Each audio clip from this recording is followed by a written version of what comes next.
Ketemu lagi dengan saya Akbar Sahreza di sini sesuai janji dan request beberapa teman-teman yang pengen saya up lagi atau saya jelaskan lebih detail tentang tulisan saya di Twitter atau yang sering saya bikin beberapa penggalan videonya di TikTok maupun di Instagram. Jadi di sini akan saya jelaskan secara detail bagaimana siklus fakta tentang seorang wanita. Sebagai disclaimer terlebih dahulu, apa yang saya katakan ini bukan menganggap bahwa semua wanita memang seperti ini, tetapi di era sekarang, bahkan ya saya kira itu dari zaman saya kecil sampai saya beranjak dewasa sekarang, saya lihat memang sebagian besar seperti ini. Dan ini murni apa yang saya teliti dan saya lihat secara langsung, secara fakta di lapangan. Jadi ini bukan hanya tentang opini saya saja. Ya, karena video ini mungkin agak sedikit panjang, baik, saya mulai siklus fakta yang pertama. Seberapa hinanya diriku hingga kau ludah. You know I gotta come back. Pada dasarnya, semua manusia itu dikarenakan mencoba satu hal keburukan, maka itu bisa menjadi pembuka bagi keburukan-keburukan yang lain. Saya ambil contoh yang paling sederhana pada diri saya. Saya akui bahwa sekarang saya adalah seorang peminum. Ya, dahulu, sebelum mengenal akan adanya miras, saya tidak pernah menjadi seorang pecandu minuman beralkohol seperti ini. Yang bahkan hampir nyaris setiap malam, selepas pulang kerja, saya selalu membeli dan meminum minuman beralkohol. Tidak hanya sampai di situ, lambat laun aktivitas saya yang gemar meminum minuman beralkohol ini menjadikan saya akhirnya merambah sampai ke suka dugem dan suka party. Ya, meskipun saya itu dugem cuma sebulan 2 kali atau 4 kali dalam sebulan, atau ya cuma sebulan sekali, itu tetap saja buruk. Dan meskipun saya tidak sampai merusak anak orang, misalkan pulang party bungkus cewek atau gatal di dalam klub malam seperti itu, atau bahkan pacaran sampai merusak seseorang yang saya cintai, itu tidak pernah terjadi, karena itu sudah menjadi prinsip saya dari dahulu. Dan perlu diketahui satu hal, meski saya tidak merusak wanita, apalagi wanita yang saya cintai, itu tidak menjadikan saya bisa dikatakan sebagai orang yang baik. Bahkan jika dilihat dari sudut pandang dari berbagai agama manapun, saya adalah orang yang paling buruk dan paling berdosa. Ya, karena itu adalah sebuah konsekuensi yang harus saya terima. Jadi wajar apabila publik kemudian menganggap bahwa saya itu munafik atau saya itu berbohong jika saya tidak pernah merusak seorang wanita atau main perempuan. Dan percaya atau tidak, semenjak video ini saya upload, saya hanya menjalin hubungan dalam status pacaran itu hanya 2 kali, dan itu murni saya itu mencintai orang tersebut dengan hati tulus saya. Meskipun keduanya berakhir sebuah pengkhianatan, tetapi tetap saya akui ibarat sejelek-jeleknya saya, semiskin-miskinnya saya tidak akan pernah menjadikan diri saya itu sebagai pria yang murahan yang bisa dikatakan gampang jatuh cinta atau jatuh hati.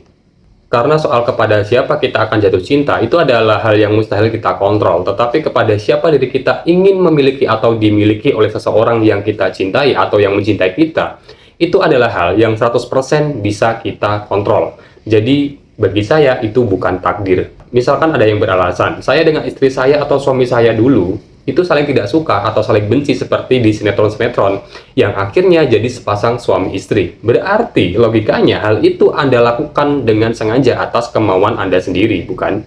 Dan perlu diingat, apa yang Anda jalani di kehidupan ini bukanlah sinetron, melainkan di dunia nyata. Karena saya sangat percaya bahwa jodoh itu adalah cerminan diri atau minimal saling melengkapi satu sama lain dari kekurangan pasangannya, bukan?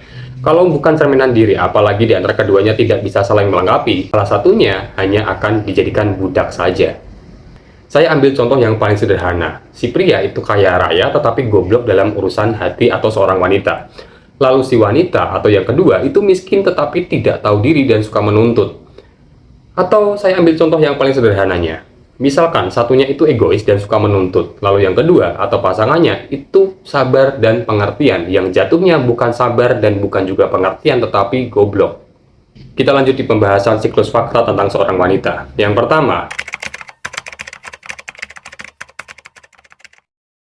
wanita akan sangat takut kehilangan seorang laki-laki yang pertama kali merenggut mahkotanya. Bukan karena tidak sengaja, tetapi yang dimana mereka merelakannya sendiri kepada lelaki tersebut secara sengaja, ya dengan dalih mengatasnamakan cinta. Dan kalian pasti paham, apabila suatu hubungan itu dilandasi nafsu dan kebutuhan belaka, maka itu tidak akan bertahan lama. Saya ambil contoh yang paling sederhana. Si A itu mendekati si B hanya karena ingin menikmati tubuhnya saja. Lalu si B itu mendekati si A hanya karena ingin mendapatkan hartanya saja. Nah, apabila terjadi sebuah ikatan dalam suatu hubungan, entah itu dalam sebuah pernikahan ataupun pacaran, maka akan menikahlah atau terjadilah sebuah hubungan yang tidak sehat alias toksik. Setelah hubungan mereka itu akhirnya kandas, maka di hubungan selanjutnya, apakah si wanita itu akan sadar atas kesalahan fatal di masa lalu yang sudah terlanjur memberikan mahkotanya secara sengaja itu? Apakah kemudian mereka akan memperbaiki diri dan tidak mudah percaya bahwa seks atau memberikan tubuhnya kepada lelaki akan menjamin hubungannya itu langgeng? Belum tentu. Di sini jawabannya ada dua. Jawaban yang pertama, mereka bisa saja kemudian sadar bahwa kesalahan yang dilakukan secara sengaja di masa lalu adalah hal yang fatal, kemudian memperbaiki diri dan tidak mudah percaya lagi dengan lelaki, apalagi yang cuma modal tampang dan kata-kata cinta serta janji manis belaka. Dan tentunya lebih selektif dalam memilih pasangan hidup, berpikir lebih realistis dalam memilih dan memilah pasangan hidupnya. Namun yang menarik adalah jawaban yang kedua, yang dimana mereka bukannya langsung sadar dan memperbaiki diri, bukan, tetapi melanjutkan cerita tentang siklus fakta. Dan siklus fakta ini adalah yang paling menarik untuk dibahas. Ya, jawaban keduanya adalah mereka akan menjadi wanita yang sangat buas karena sadar dirinya sudah terlanjur kehilangan mahkotanya. Maka di hubungan selanjutnya mereka akan merelakan kembali dirinya untuk dinikmati dari satu lelaki ke lelaki lain yang bahkan jumlahnya mungkin sudah terlanjur tidak dapat lagi dihitung dengan jari. Karena apa? Karena mengejar hasratnya belaka yang dari awal bahkan jauh sebelum mereka yang akhirnya untuk pertama kalinya merelakan mahkotanya. Alasannya cukup sangat sederhana, ya karena mengejar fisik yang penting ganteng. Sebab yang kita lihat, faktanya di luar sana, berapa banyak wanita yang akhirnya jatuh merelakan mahkotanya demi mengejar keinginan mereka, yaitu yang penting ganteng dan tanpa memikirkan hal-hal buruk lain yang dimiliki oleh lelaki tersebut. Dan perlu diingat, saya tidak bilang kalau yang ganteng itu buruk, enggak, karena itu sama saja saya memberikan diskriminasi. Kalau yang jelek pasti baik, tidak juga. Banyak juga yang jelek tetapi tidak tahu diri dan brengsek pula. Dari konteks yang penting ganteng adalah mereka mengesampingkan hal-hal lain seperti ganteng tapi brengsek, mukondo atau fuckboy. Nah, itu adalah beberapa hal yang mereka abaikan karena yang penting ganteng dengan dalih karena si lelaki ini bisa memberikan kenyamanan, pengertian atau perhatian dan lain-lain sebagainya. Padahal ya semua itu omong kosong. Intinya karena apa? Karena ganteng. Lalu bagaimana kalau soal harta? Tenang, kalian ikuti saja siklus fakta ini sampai selesai dan berurutan. Satu demi satu akan saya bongkar bagaimana siklus faktanya. Yang tadinya pertama mengejar para lelaki yang penting ganteng. Dan karena sadar atau mungkin sudah lelah karena selama ini mereka hanya dimanfaatkan para lelaki-lelaki brengsek itu secara gratis dan bermodalkan janji-janji manis dan ya kata-kata cinta. Sampai berganti-ganti dari satu lelaki ke lelaki lain yang jumlahnya lagi dan lagi tidak dapat lagi dihitung dengan jari mungkin. Dan tentu saja modal mereka itu adalah paras atau tubuh saja. Di sini ada dua hal atau dua cara sebagai langkah yang akan mereka ambil salah satunya. Langkah yang pertama yang mungkin akan mereka ambil adalah mereka akan mulai sadar dan mulai untuk memperbaiki diri untuk hidup ke depannya. Lalu, apabila mereka itu tidak mengambil langkah yang pertama, maka solusinya atau opsinya adalah mereka akan mengambil langkah yang kedua, yaitu melanjutkan siklus fakta. Ya, mereka akan mulai sok najis dengan lelaki miskin dan mukondo, apalagi yang jelek dan miskin sekaligus mukondo, ya makin enak mereka. Mereka tidak lagi mengutamakan ganteng, tetapi mengutamakan yang penting berharta. Ya meskipun ada beberapa dari mereka yang mulai ngelunjak, masih mengutamakan yang penting ganteng, tetapi harus sekalian yang berharta. Dan ada juga yang mengutamakan yang penting berharta, soal ganteng itu bonus, ada juga yang seperti itu. Namun mereka lupa atau mungkin mereka itu tidak tahu atau tidak paham apabila seorang pria itu punya power dari segi harta. Ketika ingin mendekati seorang wanita yang tengah haus akan harta, yang dimana hanya ingin pria tersebut manfaatkan saja atau istilahnya pria tersebut tidak benar-benar serius dengan wanita itu, maka pria itu akan menggunakan hartanya, ya, menjebak para wanita-wanita matre itu yang berkedok realistis itu supaya masuk ke dalam perangkapnya. Dan mereka, para wanita itu tadi, bisa dibilang tak ubahnya seperti mainan yang sudah berhasil dibeli oleh para pria-pria berharta itu. Lalu, tatkala pria-pria berharta itu sudah mulai bosan dengan mereka atau wanita tersebut, dan menemukan seseorang atau wanita yang sedikit lebih cantik, yang servisnya sedikit lebih enak daripada mereka atau wanita itu pasti akan dibuang begitu saja. Jadi fakta yang terjadi dan yang saya lihat ini bagi saya itu cukup fair. Kenapa begitu? Ya karena mereka datang cuma mau make do, ya sembari obral jualan cerita sedih yang katanya mereka itu trauma, korban dari kebiadaban semua pria, atau cerita sedih yang lain lah yang konteksnya itu tidak ada hubungannya dengan niat tulusnya mereka untuk mendapatkan pria yang berharta itu. Semua itu hanya karena hasratnya yang tinggi tetapi lupa bercermin seperti apa value yang mereka punya dan seperti apa diri mereka. Mereka juga tidak realistis tetapi memaksakan argumen atau pemikiran yang katanya realistis tetapi jatuhnya matre. Pengen dimiliki seorang pria yang bervalue dari segi harta supaya bisa numpang hidup saja. Sedangkan pria yang punya harta datang untuk menjejali tenggorokan mereka hingga akhirnya dibuat tersedak olehnya. Karena faktanya pria yang asli dari lahir itu kaya raya, atau bahkan dari lahir pria itu melarat harta lalu kemudian berjuang hingga menjadi pria yang kaya raya, mereka tidak akan menggunakan hartanya atau istilahnya terlalu menghamburkan hartanya, atau ya istilahnya flexing lah, flexing harta tatkala mencari pasangan hidup atau seorang wanita yang benar-benar ingin mereka seriusi.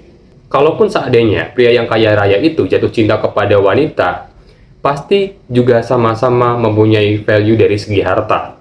Dan saya kira mereka atau keduanya pasti akan sama-sama royal. Karena apa? Karena pria ataupun wanita yang kaya raya itu tidak perlu sebuah pembuktian yang berlebihan dari calon pasangannya yang hendak dia jadikan sebagai suami atau istrinya. Karena faktanya orang yang benar-benar berada atau yang kaya raya itu sangat jarang, ya sangat jarang, bahkan hampir tidak pernah flexing atau bahkan terlalu menghamburkan hartanya demi mencari sebuah pengakuan atau untuk menggait orang lain supaya tertarik dengan dirinya. Kalaupun misalkan ada orang yang kaya raya tetapi gemar flexing harta atau pamer harta, bisa dipastikan itu tidak jauh dari keperluan bisnisnya saja, yang dimana mereka butuh validasi dari orang lain atas kesuksesannya, karena dia butuh orang-orang di luar sana supaya tertarik untuk mengikutinya, bahkan supaya bisa join bisnisnya. Kita kembali lagi ke alur siklus fakta tadi. Setelah masa-masa di mana mereka rela dirusak dari satu lelaki ke lelaki lain, yang dari awalnya secara gratis dan secara cuma-cuma kepada para lelaki-lelaki asal ganteng saja, kemudian berubah menjadi yang harus ganteng dan harus berharta. Lalu berubah lagi menjadi yang penting berharta meski gak ganteng. Apakah mereka baru mulai sadar atau berubah? Belum tentu. Karena apa? Karena ada dua jawaban dan opsi yang akan mereka ambil salah satunya. Pilihan atau jawaban yang pertama, mereka akan mulai sadar dan membenahi diri, berpikir benar-benar realistis dengan cara mengukur value diri mereka sendiri ketika berekspektasi terhadap seorang pria yang ia harapkan sebagai pendamping hidupnya. Karena dia atau wanita itu mungkin juga cukup kuat dari segi harta atau minimal hidupnya itu mapan dari segi finansial atau bahkan bisa dibilang kaya raya. Jadi dia berpikir realistis saja. Dan pilihan atau jawaban kedua yaitu siklus fakta berjalan lagi. Ya, karena apa? Karena mereka berpikir mereka itu juga kurang dari segi harta, ditambah hasratnya yang tinggi untuk menggapai kesenangan serta kemewahan di dunia secara instan. Dan karena mereka juga berpikir jika dahulu sudah dirusak sana-sini secara gratis, kenapa sekarang kalau sama-sama dirusak tidak dibayar saja? Sehingga mereka berpikir karena sudah terlanjur rusak atau bahkan naasnya ada juga yang terlanjur menjadi seorang janda, akhirnya mereka menjual tubuhnya kepada para pria-pria berharta, entah itu sugar daddy atau menjadi pekerja seks komersil. Demi apa? Demi mencukupi kebutuhan dirinya sendiri serta anaknya jika seandainya sudah mempunyai anak ya. Dan tak lupa pula untuk memenuhi gaya hidupnya yang tinggi. Jadi mereka ambil jalan dengan cara jual diri seperti itu. Lalu kapan dia akan sadar? Sadarnya nanti jika semakin bertambahnya usia, mereka sudah sepi peminat atau sepi pelanggan. Ya, maka barulah mereka akan berubah untuk sadar diri, berpikir bahwa sudah banyak sekali waktu yang sudah berlalu, yang sudah banyak mereka sia-siakan. Mereka baru akan mencari pria-pria yang benar-benar tulus, setia, dan bertanggung jawab. Serta jangan lupa kalimat andalannya atau jualannya. Bisa terima saya apa adanya, karena saya aslinya setia. Cuma sudah rusak aja. Sebagai penutup video ini ada sebuah kalimat yang ingin saya sampaikan.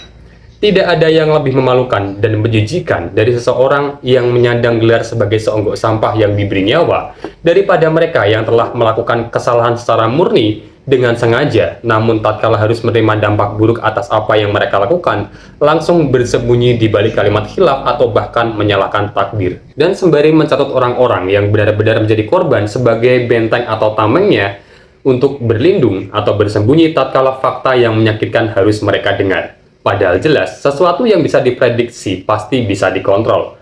Tragedi atau musibah itu adalah hal yang mustahil untuk dikontrol. Jadi bisa dibedakan mana hal yang dilakukan secara sengaja dengan hal yang terjadi karena sebuah musibah. Musibah itu datangnya sekali atau hanya dapat datang beberapa kali tanpa dapat dikendalikan kedatangannya. Bukan malah justru secara sengaja melakukan sesuatu agar bencana itu datang berkali-kali di hidup kita sendiri.